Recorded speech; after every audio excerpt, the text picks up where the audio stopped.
Have you ever imagined stepping into like a living, breathing fantasy world where the landscape, the cities, even the creatures, they're unique every single time you enter? And what if every sword you held, had this traceable history of real player effort behind it, where every battle actually carried real tangible stakes? Well, welcome to the deep dive. This is where we unpack complex ideas, pull out the most compelling insights from a whole stack of sources, really giving you a shortcut to being truly well informed. So, our mission today, we're taking a pretty grand journey across virtual realms. We're digging deep into this fascinating conceptual design report. It envisions blending the timeless, open ended gameplay of a classic like Ultima Online and specifically using the flexible SurfUO emulator. Right, which is key.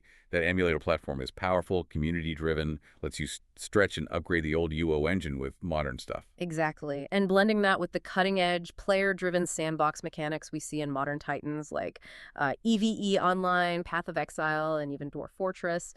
That's right. And this kind of adaptation, it could fundamentally transform Ultima Online. We'll get into how it aims to foster, dynamic player-driven economies, how it elevates crafting into a truly strategic endgame, gives PvP genuine consequences, offers really deep character customization, and even allows entire fantasy worlds to be just born from code, complete with their own unique history and lore. It's ambitious stuff. Okay, let's unpack this. To truly build that living, breathing world, we first need to understand its pulse, right? Its economy. And for that, our sources point straight to what many consider the gold standard, EV Online's famously player-driven market. What makes EVE's economy tick so, well, uniquely? Yeah, a key insight here is that in EVE, almost all the goods are produced and traded by players, NPC vendors. They're really just for the absolute basics. The vast majority of ships, modules, resources, it's all player manufactured or gathered. Okay. So supply and demand are entirely at the mercy of player activity. You got miner gathering, industrialist crafting, traders moving goods. Right. And what keeps it all flowing is what they call destruction-driven demand. Yeah. Basically, players are constantly blowing things up and needing replacements. This cycle is so vital that CCP, EVE's developer, actually employs a full-time economist just to monitor it. An actual economist, wow. Yeah. And you see these features like regional marketplaces with buy-sell orders, deep price history graphs. It's complex. Even scams and, market manipulation are almost seen as part of the game's emergent nature. So it's not just about finding loot drops, it's a living marketplace that's constantly shifting based on everything players do. Translating this to Britannia then, what would it take to implement that kind of dynamic system in Ultima Online? Using SurfUO, I guess. Well, the report suggests several key adaptations. First, a central market system. So imagine a global or maybe regional marketplace interface, a UI gump. Right, that little window on screen. Exactly. In major UO cities like Britain, players could post buy and sell orders, check price history, a lot like EVE's market window. This would centralize trades, make things more efficient. It would probably complement the existing player vendor shops, not entirely replace them. Okay, so less running around checking individual player shops, more efficient trading. Yeah. And the supply, it shifts dramatically from NPCs to players, making crafters totally essential. Totally essential. The vast majority of valuable items would have to be player crafted or gathered. NPC vendors, only the basics. This makes your blacksmiths, your alchemists, your scribes absolutely crucial to the Shards economy. And this naturally introduces true scarcity. Maybe rare resources like some mythical ore or herb only spawn in really dangerous regions. That encourages high-risk, high-reward trade runs between towns where resources differ. Think you needing wood that only comes from near Mayak, which needs to use iron, perhaps. Right, fostering actual trade routes. And like in EVE, where ships go boom and they're gone. Yeah. How does item loss drive demand in this UO concept? Destruction would be a massive driver. The idea is reinstating full or maybe partial loot PvP in certain contested areas. Okay. Combine that with accelerated item durability degradation. Things wear out faster. That creates constant demand for crafters to replace lost or broken gear, mimicking EVE's asset destruction. Keeps the market flowing, prevents saturation. And trading itself. More Wild West like EVE. Pretty much a laissez-faire approach. Let players set prices, conduct business freely. Now about scams. The report suggests allowing some level of it, bad market orders, as part of an emergent market, but probably with secure trade options for really big exchanges to prevent, excessive griefing. Yeah. Gotta have some trust. That's a really potent vision. What about gold? Is that still the main currency? Oh, Because UO runs on gold. Yeah, UO's gold currency would remain, absolutely. But gold sinks becomes essential to fight inflation. You could have market listing fees or taxes similar to EVE's broker fees, maybe even item insurance fees, anything designed to pull gold out of the economy. So, from my perspective as a player, what's the real payoff? Why go through all this complexity? Imagine holding a sword in UO, right? And knowing it wasn't just a random drop, it's an artifact of real player industry. Mm. Maybe its blade was forged by some master smith who spent weeks gathering rare ores from dungeons, its hilt carved by a carpenter known for their amazing Yeah. work. Every scratch on it tells a story of player effort. It makes the world feel profoundly real, and your impact feels tangible. You could become a renowned merchant or a master craftsman, building a reputation just like a market tycoon in EVE. Right. Think economic wars, market shortages driving conflict over who controls the best mines. Right. It offers endless emerging gameplay, even for strategic, non-combat players who just love mastering the market itself. Okay, so with this dynamic player-driven economy pulsing through Britannia, the next crucial piece is how those items actually get made. Our sources show that crafting, which is often, let's be honest, a bit of a grind, Yeah, often is. can be elevated into a truly strategic end game. Let's start with EVE's industry system. How does that work? EVE's industry is. Yeah. It's complex, multi-layered, and it's absolutely integral to its economy. Almost every ship, every module is player-built. It revolves around blueprints. You have blueprint originals, BPOs, which are infinite use, and then blueprint copies, BPCs, which have limited runs, often for higher-end stuff. Okay, originals and copy. Production needs materials, specific facilities, and crucially, real time to complete. Anything from minutes for ammo up to days, even weeks, for the big capital ships. Days. Wow. Okay, so time becomes a resource itself. Exactly. It adds planning. You can research blueprints, too, to make them more efficient, use fewer materials, or take less time. And there are skills that let you run multiple production jobs at once. It fosters specialization. The real genius isn't just making things, it's turning crafters into potential economic giants. You're not just hammering metal. Right. You're orchestrating complex supply chains, you're predicting market shifts, making strategic calls that could affect whole alliances. It's logistics as a grand strategy game. That's a massive shift from the usual click and craft instant gratification. Now, Path of Exile also has a unique take, getting rid of traditional gold for trading items. Yeah, PoE's itemized crafting is fascinating. There's no gold standard, really. Instead, you have currency items like orbs of transmutation, alchemy orbs, chaos orbs, exalted orbs.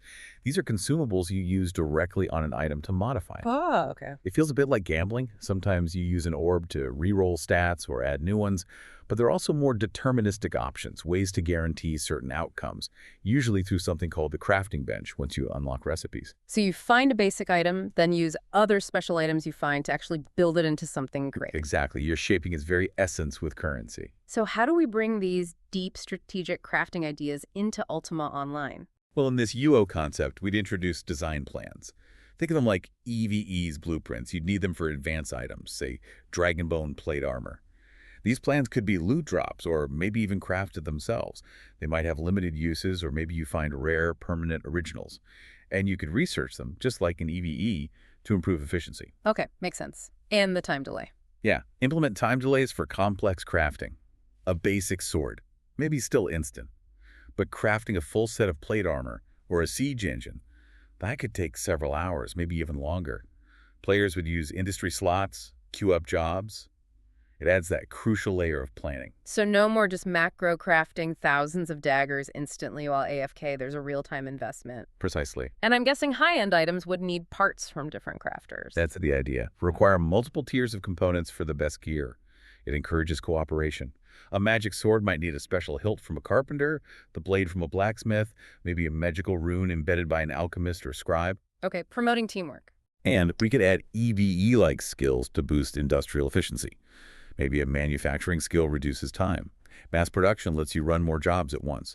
Gives crafters real progression beyond just hitting Grandmaster in a skill. And maybe player-run workshops. Yeah, the report mentions that. Public workshops for basic stuff, but maybe guild-owned workshops offer bonuses. Yeah. Potentially even tied to territory control, like you capture a mine, you get access to a special forge inside. Incentivizes guilds to fight over facilities. Okay, cool. And how would Path of Exile's currency as crafting material fit in? We'd integrate items called runes, Think transmutation runes, alchemy runes, chaos runes, exalting runes, maybe nullifying runes, enchantment essences, Yeah. names echoing PoE. You'd say double-click a rune and target an item to modify its properties, Yeah. similar to how PoE orbs work. Right, creating a loot chase for these runes too, not just gear. Exactly. And you could weave this into existing UO systems. Maybe high-level alchemists could actually brew basic runes like transmutation runes. Or perhaps UO's existing imbuing skill becomes a more deterministic crafting path, letting you choose specific mods using resources, complementing the randomness of the runes. A hybrid system. So what's the biggest change for a player with this kind of crafting system? It turns crafting from a repetitive task into a strategic profession. It's about acquiring rare blueprints, managing supply chains, timing the market. Imagine a player spending their whole game session just researching blueprints, becoming like a production kingpin for their guild. It ensures every type of player, combat-focused or not, has a vital role in this overarching player-driven saga. It offers real fulfillment beyond just killing monsters. Right, makes crafting matter deeply. Okay, so we have a living economy, crafting as a strategic art. What completes the picture of a dynamic, player-driven world? High-stakes conflict. Our sources look straight at EVE Online's notorious PvP to understand how combat can truly reshape a virtual world. EVE's PvPs? Well, it's pretty unforgiving, isn't it? Oh, absolutely. Unforgiving and consequential. And that's precisely what makes it so thrilling for many players. It's Yeah. driven by that full loot, full loss nature. If your ship gets destroyed in EVE, it's gone. Poof. And a good chunk of its value is lost forever. Whatever modules or cargo survive the explosion can be scooped up by whoever killed you or anyone else nearby. So every fight has real stakes. Losing isn't just a respawn timer. Not at all. And EVE's universe structure reinforces this. You've got areas with different security levels. High security space, or high sec, has NPC police that punish illegal aggression pretty quickly. Then there's low sec with fewer protections, and finally null sec, null security space, where there are basically no rules at all. Player alliances rule there. Okay. This creates a whole spectrum of conflict from, opportunistic pirates jumping lone miners in low sec to massive pre-planned fleet battles involving thousands of players in null sec. And it's not just random fighting, right? There's a purpose tied to player empires, especially in nullsec. Exactly. That's a huge part of EVE's appeal. In nullsec, player alliances can formally claim star systems. They own the space. This gives them big benefits control over rare resources found only there, the ability to build their own structures like space stations, fortresses, industrial complexes. So they're literally building empires. They are. And capturing territory involves complex mechanics, often multi-stage battles over key structures. It leads to this epic, player-driven history where alliances rise and fall, borders shift. These are stories people talk about for years. It's a whole metagame of politics, espionage, and warfare. Okay, that's fascinating. So how do we bring that level of consequence, that empire building potential to the, more medieval fantasy lands of Sosoria in Ultima Online? Well, first step, scaled PvP zones. We can designate areas on the UO map with different PvP rule sets mimicking EVE security levels. Towns and maybe surrounding areas could be high security attack someone, and powerful NPC guards show up fast. Right, safe zones mostly. Then you have wilderness frontiers, maybe certain dungeons, or even custom map areas like the old Outlands concept. These would be low-sec or null-sec equivalents. Free PvP, higher risk. Players choose their engagement level. Okay. And in those riskier zones, full loot. That's the proposal. Enable full loot PvP in designated combat zones. You die, your gear drops, anyone can potentially take it. Creates that same adrenaline rush as potentially losing your ship in EVE. Oof, yeah. Brings back memories. Any mitigation, like insurance? Yeah, the report suggests insurance systems could be an option, maybe to cover basic gear loss for a fee, or, alternatively, make the absolute highest-end items uninsurable. Truly high stakes for the best stuff. That sounds like classic UO risk, but maybe with more structure.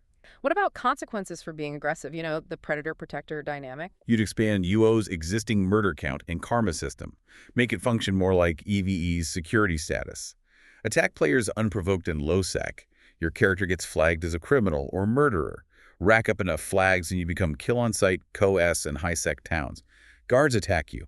Maybe even bounty hunter players could track you. Ah, okay, so being an outlaw has real consequences. Exactly. It fosters that ecosystem. Players might form guilds specifically to hunt player killers or escort merchant caravans through dangerous areas, like player-run militias. And for more organized conflict, guild wars, factions. Definitely enhance UO's guild PvP. Allow guilds to declare formal war on each other. Maybe, like EVE, even pay a fee to make war declarations valid within normally safe zones, making enemy guild members fair game anywhere for a time. And reintroducing a robust faction system, think Britannia versus Maginsia, or maybe Orcs versus Humans, gives structured PvP objectives, like fighting over control of towns or strategic resources, gives a purpose beyond just ganking. Okay, makes sense. And beyond just, two blobs of players clashing, how do you encourage more strategic combat roles? Make teamwork matter more? This approach really emphasizes mixed parties. Warriors, mages, bards, tamers, each needs to have a crucial role. You could introduce new support abilities. Maybe bards get powerful area debuffs, or tamers can command pets with specific tactical functions. And introduce deployable items. Imagine a siege engineer profession that can graft and deploy catapults or trebuchets for attacking player-built structures during territory sieges. Moves PvP beyond just a duel, encourages coordinated team effort. Siege engines in UO. Interesting. And for territory itself, how do guilds actually claim and control parts of Britannia? Not just star systems, but forests, mines, cities. You'd divide the UO world map into distinct regions. Could be cities, specific mines, valuable forests, key dungeons. Guilds could then claim, govern, and contest these regions, maybe using physical structures placed in the world, like a town sigil in a city center, or a control stone at a mine entrance. And capturing these wouldn't be instant. No, definitely not. Multi-stage capture mechanics. A guild might have to first declare a siege by planting a war banner. That could trigger a vulnerability window, say 24 hours later. Then there's a timed battle. Maybe hold a capture point, destroy the sigil, perform some ritual requiring sustained, coordinated effort from the attackers and defenders. Prevents quick, overnight captures. Okay, so it takes real effort. And the benefits of actually owning territory. What makes it worth the fight? Tangible rewards are absolutely key. Owning a town. The controlling guild could collect a small tax on NPC merchant sales, or maybe player vendor fees within the town walls. They could even appoint NPC officials. Passive income. Exactly. Owning a resource area, like a mine. The guild gets exclusive access or maybe significantly improved yields like plus 20% or yield from that specific mine for guild members.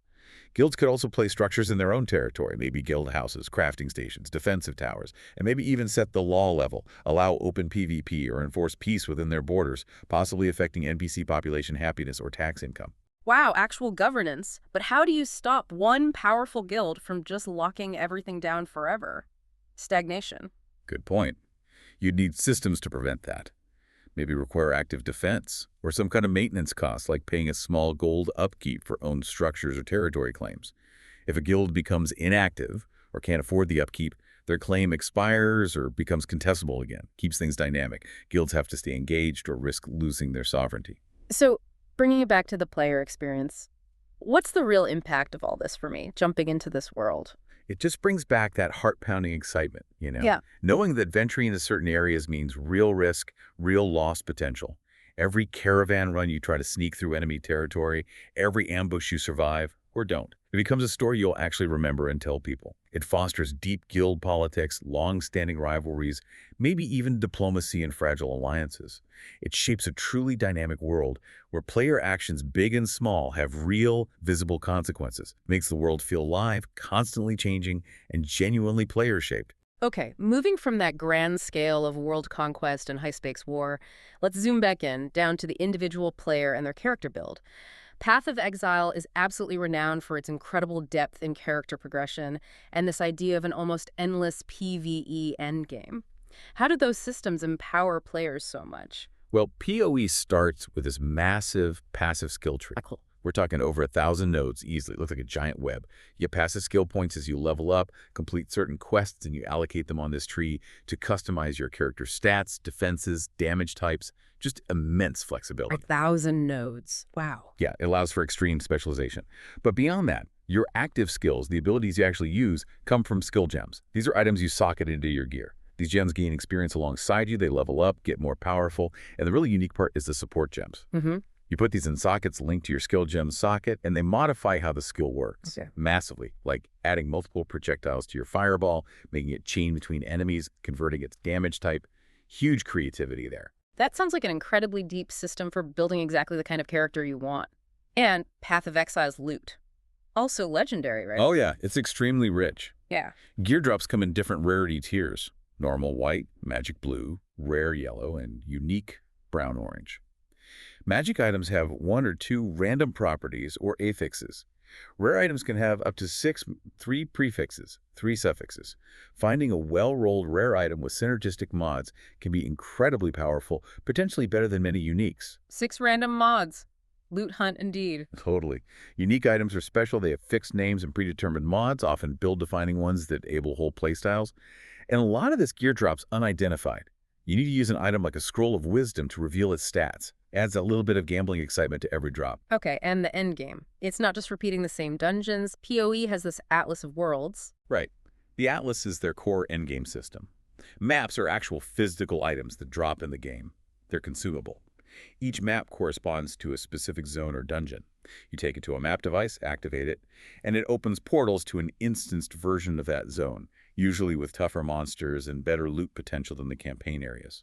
So maps are like keys to harder content. Exactly. And the maps themselves have tiers of difficulty, and they can have their own random modifiers of fixes, just like gear that make the zone harder but also increase the rewards.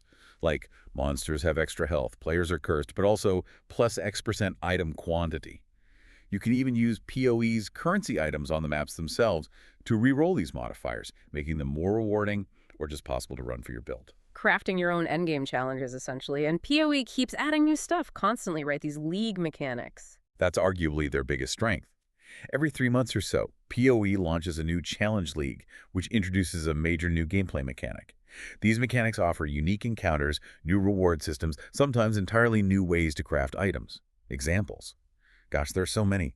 You might find an abyssal rift crackling on the ground. Activate it, and waves of monsters pour out, leading you to a treasure chest or a mini-boss pit, or a breach. This shimmering hand you touch, reality tears open, and monsters flood the area for a timed kill fest, dropping special loot.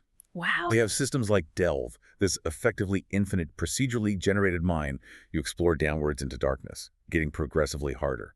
Heist, where you find contracts, hire NPC thieves with special skills, and infiltrate secure facilities to steal valuable artifacts trying to escape before lockdown. It sounds like an incredible variety of things to do. It is, and the beauty is older league mechanics often get integrated into the core game in some form after the league ends, so the endgame just keeps getting richer and more layered over time. Always something new to engage with.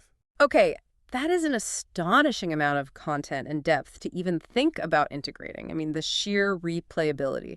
How do you even start designing systems like that for Ultima Online using ServUO? It's definitely ambitious. For character progression, the report suggests a parallel, alternate advancement system, separate from the standard UO skills like swordsmanship or magery.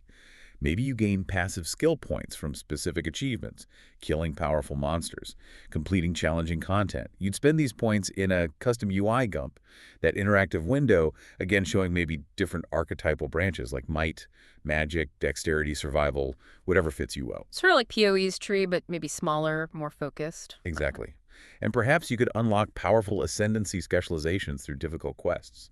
Like, a warrior could ascend into a knight with unique passes for defense, or a berserker for pure offense, an assassin type for rogues. It adds that high-end character goal, meaningful progression beyond just grinding skills to 100 or 120. So you're building this whole meta character with powerful passive boosts on top of your core UO skills. Okay. And the skill gems, how would they work in UO? You design skill gems as actual items that drop in the world, maybe from specific monsters or chests. They grant powerful abilities when socketed into specially designated gear. Maybe weapons, armor, jewelry could have gem sockets. Think like a gem of fireball, gem of whirlwind attack, gem of greater heal. Okay. These gems themselves would gain XP as you use them, level up, become stronger. And then you add support gems, also found as loot. Put a multiple projectile support gem linked to your fireball gem, and now you shoot multiple fireballs. Creates a really compelling loot chase for abilities, not just stats. Right, hunting for the perfect gem combination. And the loot itself, getting that PoE feel. You'd implement PoE-style rarity tiers. Items drop as common, white, enchanted blue, 1 to 2 mods. Rare, yellow, maybe up to 5, 6 random mods with cool generated names like Dreadforged, Viking Sword of the Titan, and unique special named items. The affixes, the properties, would be tailored to UO things like mighty plus strength, vampiric, life leech of haste, attack speed. Items could drop unidentified, requiring UO's item identification skill or maybe a scroll to reveal what they do. And the power level of drops, the item level, would scale with the difficulty of the monster or dungeon you got it from. Better gear from tougher content. Makes sense. And bringing those constantly refreshing PvE challenges, the league mechanics, into UO, what does that look like in practice? How do you avoid just static dungeons? You could formalize a magic map system. Consumable map items drop, like a Catacombs map, Tier 3. You take it to a central map device object somewhere, maybe in town or a guild hall, activate it. And it opens portals to an instanced, likely procedurally generated dungeon based on that map type. Instanced. Okay, so separate from the main world. Right. And these maps could have random modifiers rolled onto them, just like PoE maps, tougher monsters, environmental hazards, but also better loot potential. Players could even use those crafting runes we talked about on the maps to customize the challenge and reward. Okay, I see. And then sprinkle in adaptations of the league mechanics. Exactly. You integrate adapted versions as random encounters or special events within these maps, or even out in the open world. Yeah. For instance, ambush. Maybe you find special cursed treasure chests. Try to open one. Bam! Powerful guardians spawn and attack you. Abyssal rifts, these cracks could randomly appear on the ground in dungeons or wilderness. Step near one, and waves of monsters start pouring out, maybe leading you down a short path to a mini-boss pit with extra rewards. Or breaches, find a glowing tear in reality, touch it, and the area floods with themed monsters for, say, 60 seconds. Kill enough quickly, and you get special breach shards that may be combined to grant access to a Breach Lord boss fight. You could adapt Delve as an endless cavern system, Incursion as time travel instances, Bestiary for capturing special beasts for unique crafts, Harvest for deterministic crafting, Blight as tower defense events, Legion as timed mass combat encounters, Heist for thieving missions, Ritual for wave-based altar fights. The list from PoE is huge, lots to draw inspiration from. So you're constantly running into these different dynamic encounters. What does this massive increase in gameplay variety really mean for me, the player? It means you can tailor truly unique character builds, combining passive tree choices with skill gem setups. It means you're always hunting for that next upgrade, better gear, better gems, that specific unique item. You get to experience that exciting loot lottery where any monster could drop something amazing. And critically, you have an infinite PvE endgame. Through the magic map system and the variety of integrated league mechanics, the content is highly replayable. There's always a new goal, a harder challenge, a different encounter around the corner. It ensures your adventures in UO never really feel static or solved. Okay, that covers the player and their progression incredibly well. Finally, let's talk about building the world itself. Because Dwarf Fortress, it's just legendary for its procedural magic, right? Generating entire fantasy worlds from scratch. Not just a map geography, biomes, civilizations, languages, mythology, actual simulated history, all before you even press start. It's like a simulated universe in a box, isn't it? It really is something else. Dwarf Fortress is renowned for it. It creates this incredibly rich, unique backdrop for every single game. And what's amazing is how it does it. It doesn't just draw a map. It simulates geology. It uses mathematical patterns, things like fractal noise algorithms. Midpoint displacement is a common one to create realistic-looking elevation maps. Mountains, valleys. Okay. Then it simulates rainfall and erosion. Water flows down from the peaks, carving out rivers and streams, pooling into lakes, eventually reaching oceans. It creates drainage basins. The world feels geologically plausible, ancient. No. And the biomes, forests, deserts, swamps, they aren't just painted on randomly. They're derived from underlying climate parameters calculated for different areas. Temperature based on latitude and elevation, rainfall based on proximity to water and maybe wind patterns, drainage. Based on these factors, it classifies each area into an ecological zone leading to natural transitions. Tundra gives way to taiga, which becomes deciduous forest. So the world isn't just a static picture. It's generated based on its own internal logic. And it populates this world too, with civilizations, unique monsters. Precisely. It defines different fantasy races, dwarves, elves, humans, goblins, etc., and places their starting civilizations in suitable biomes. Dwarves usually get mountain homes, elves in forests, humans often near fertile river valleys. Then it runs a simplified world history simulation for hundreds, sometimes thousands of years before the player starts. Civilizations expand, they trade, they go to war, heroes rise and fall, artifacts are created and lost. It generates this rich chronicle of events that shapes the world's state when you begin playing. That's incredible. And yes, unique monsters, things like titans, forgotten beasts, demons. These are procedurally generated boss monsters with unique physical descriptions. Maybe a giant slug made of vomit with feathered wings, or a towering humanoid assault that breathes toxic gas. Oh my goodness. Their abilities are randomized too. No two worlds will have the exact same set of these epic mega beasts, making exploration genuinely dangerous and unpredictable. And all this lore, the history, the descriptions of artifacts and beasts, even combat reports, gets conveyed through procedurally generated text. Written language, basically, bringing the simulation to life. Okay, that's mind-blowing depth. Yeah. So, how on earth do you take this kind of profound world generation magic from Dwarf Fortress and adapt it for a persistent multiplayer world in Ultima Online using ServUO? It sounds unbelievably ambitious. It is ambitious, but maybe not impossible, at least in elite form. The report suggests starting with a height map-based approach for the UO map itself, using algorithms like Diamond Square or Perlin Noise to generate the fundamental elevation data: mountains, plains, coastlines. Okay, creating the basic landmass. Then simulate simplified river carving. Make rivers flow downhill from high elevation points towards oceans, maybe widening and merging as they go. You could even generate a basic road network connecting generated points of interest using pathfinding algorithms. This generated data would then be used to create the actual UO map files, mol files, etc. Tools like Ultima Live that allow dynamic map updates could even potentially stream parts of a generated world, though that's more complex. Imagine exploring a completely new Britannia layout every shard reset or major update. A genuinely new world each time. And the biomes, the varied landscapes, how would they feel dynamically generated in UO? You'd compute basic climate parameters for map regions, temperature based on latitude, distance from the equator of the map, and elevation, maybe moisture based on proximity to generated rivers and oceans, or just using another noise layer. Then, based on simple thresholds like if cold and wet, then snow tundra, if hot and dry, then desert, you classify areas into biome types. These biome types then determine which UO terrain tiles, grass, sand, snow, forest floor, and static objects, trees, cacti, boulders, swamp reeds, get placed in that area. Creates varied, logical landscapes. Okay, and civilizations, towns, history. You define the classic UO cultures or factions. Humans, elves, maybe orcs, undead, procedurally place their starting towns or strongholds in suitable generated biomes. Example, Orc Camp in rugged hills, Elven City in a deep forest. For history, you wouldn't simulate centuries like DF, but maybe generate a few key past events randomly, like this town was destroyed by a dragon 50 years ago, resulting in ruins players can explore. Or these two factions have a long-standing feud, potentially spawning NPC skirmishes nearby. Towns themselves could be built using pre-made templates placed procedurally, or even using simpler procedural generation rules for layouts than populated with appropriate NPC spawns. That sounds like it could make every server feel unique right from the start. How about dungeons and those unique monsters? You could implement different procedural generation techniques for different dungeon types.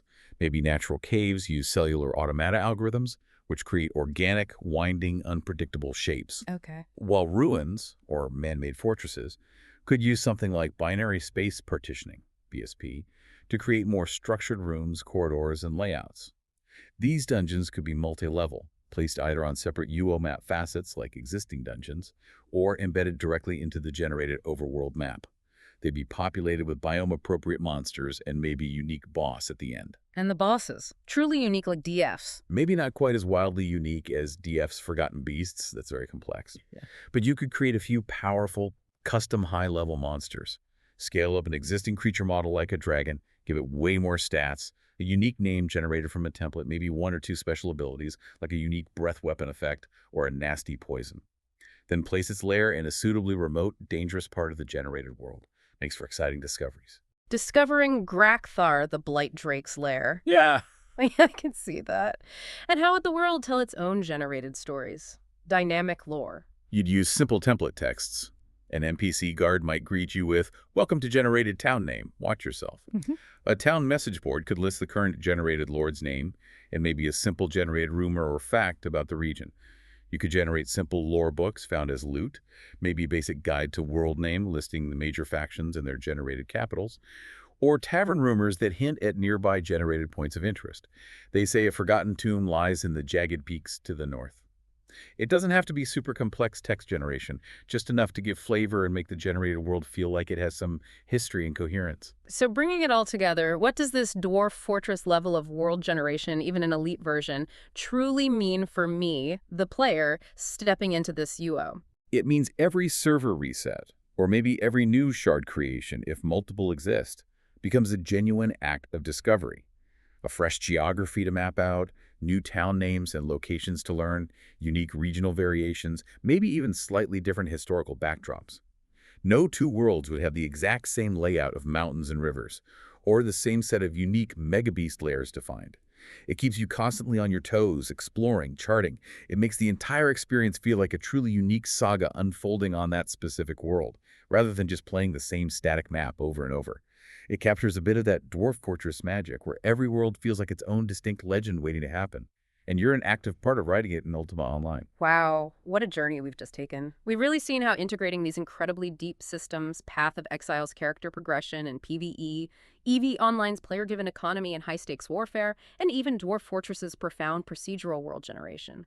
How bringing all that into Ultima Online via the Servio platform isn't just some pipe dream. It looks remarkably feasible piece by piece. Absolutely.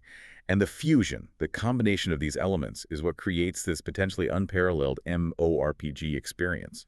Imagine developing your character with that intricate web of passive boosts from an advancement tree, tailoring your combat style with powerful, leveled skill gems, crafting gear using design plans and time, or finding amazing randomized rare and unique items, engaging in constantly fresh PvE challenges through magic maps and adapted league mechanics, and then participating in guild politics and wars that literally reshape the control and potentially even the landscape of this dynamically generated world map. It really is a player-driven saga where each system feeds into the others, isn't it? Exactly. The wars drive item destruction, which fuels economic demand for crafters. Territories provide the rare resources needed for high-end crafting. Crafting produces the tools needed for war, exploration, and surviving those challenging PvE encounters. It's this endless cycle of progression, interaction, and emergent content, and it sounds like it's driven almost entirely by your actions as a player. And importantly, this isn't all just pure theory in a vacuum. Various projects within the UO emulation community, particularly using ServUO, have already experimented with and implemented elements like these over the years. Custom map generation tools exist, complex crafting systems have been built, PvP rule variations are common. It validates that the underlying ServUO platform and a customized UO client can handle this kind of modern complexity. It's really about bringing it all together with a cohesive vision, breathing incredible new life into a classic sandbox. So, our final thought for you. In a world like this, where cities could genuinely rise and fall by player actions, where every powerful artifact might have a unique, generated legend behind it, and where no two adventures are ever truly the same, how will you choose to leave your indelible mark on Britannia?